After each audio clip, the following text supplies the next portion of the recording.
Today we're going to take a look at fractional exponent exponential notation and radical notation.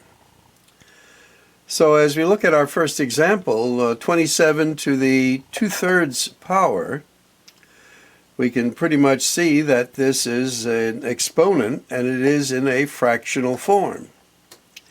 Now there is an interrelationship between fractional exponential notation and radical notation.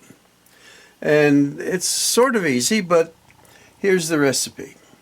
So we want to convert this then to a radical. So we put our radical sign there.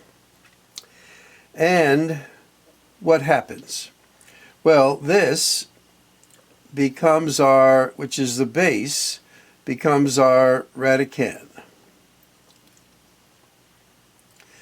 Now the denominator of our fractional exponent, which is a 3, becomes the index number.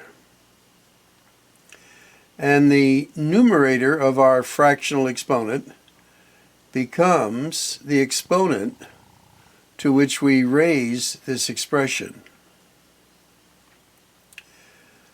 So that's the basic recipe of converting fractional exponential notation to radical notation. And then the opposite, if you have something like this, can be converted to that. Now, sometimes the exponent 2 is placed right under the radical sign as part of this radicand. But the preferred place is there. We now want to simplify this. And that's the use of this tool.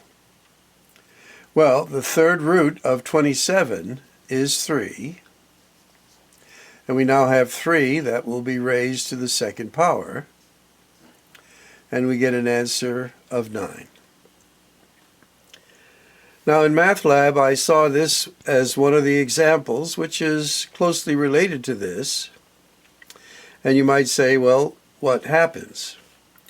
Well, you take again, the base is indicated as this, that's enclosed within the parenthesis. Here we didn't need a parenthesis, but now we want to be sure the x and the 27 are included in the base. So that then becomes, again, radical sign. We use our index number as the denominator as the index number, and 27x. Again, the radical sign serves as a grouping symbol here, and this is all raised to the second power. Now, in simplifying this, that'll take us to our next step, where we can tease this apart, because this is a perfect cube here. So we could write it like this: the third root of 27, in a sense, times the third root of x, and then this is going to be squared, and this would be squared. So the third root now of 27 is 3 squared. And this becomes the third root of x squared. Now you would simplify this a little bit more. 3 to the second would be 9. So our final answer here would be 9, the third root of x squared.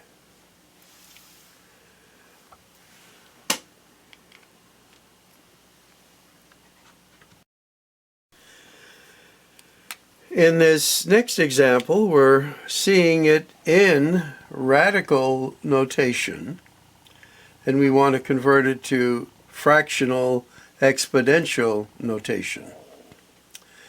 So again, the radical sign is a grouping symbol, so we would need to put what is under the radical sign, the radicand, in a parenthesis.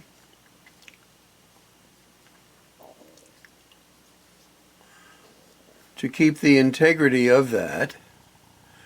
And then now we're going to have a fractional exponent where the index number will be our denominator and the exponent to which this expression is raised becomes our numerator. And that is the answer. Again, the parentheses are needed. Otherwise, without the parentheses, it would only be the y that is raised to this power.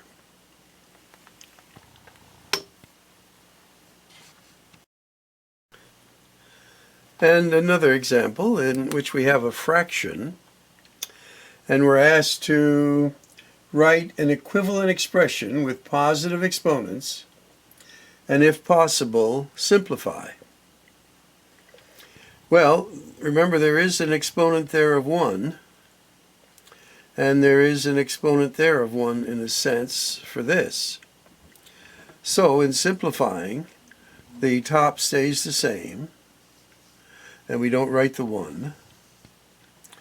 And to convert this to a fractional exponential notation, our base is the radicand, which is x, and then in fractional form, our index number becomes the denominator, and the 1 goes up there. So that's meant to be, in fact, let me write that a little bigger here, x to the 1/5. And that is correct. Okay, just a simple, quick review of topic 4.2.